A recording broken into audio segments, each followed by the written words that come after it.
लोकप्रिय गायक अजय अतुल। लहानपणापासून शिक्षणाची खूप गोडी नसली तरी संगीताची त्यांना आवड होती। घरची परिस्थिती फारशी चांगली नसल्याने त्यांना शास्त्रशुद्ध असे संगीताचे शिक्षण घेता आले नाही। वडिलांच्या साथीने गावातील जत्रांमध्ये मंदिरात छोट्या कार्यक्रमात गाणी म्हणायचे। असेच एक दिवस शिवसेनेचा कार्यक्रम होता। त्या कार्यक्रमाला शिवसेना प्रमुख बाळासाहेब ठाकरे आणि दादा कोंडके आले होते। ते कार्यक्रमाला येण्यापूर्वी ते दोघे पोवाडा म्हणत होते। अचानक बाळासाहेब ठाकरे आणि दादा कोंडके या कार्यक्रमास्थळी आले। त्यावेळी आयोजकांनी त्यांना पोवाडा म्हणण्यापासून थांबवले।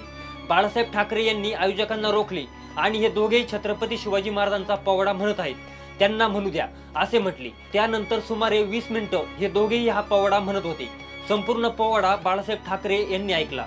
नंतर दोघांना जवळ घेत त्यांना शाल, श्रीफळ व हार देऊन सत्कार करत कौतुक केलं। बाळासाहेब ठाकरे यांनी केलेल्या कौतुकामुळे हे दोघेही इतके भारावून गेले की त्यांनी तो हार काही दिवस पाणी शिंपडून जतन करून ठेवला होता।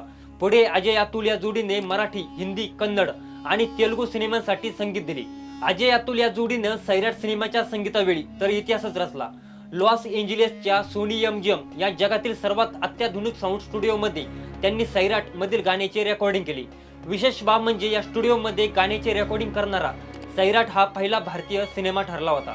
तर मंडळी, गावापासून थेट आंतरराष्ट्रीय पातळीपर्यंत प्रवास करणाऱ्या अजय आणि अतुल या दोन भावांची माहिती कशी वाटली हे कमेंट मध्ये नक्की सांगा आणि अशाच माहितीपूर्ण व्हिडिओसाठी वेद.com ला सबस्क्राईब करा।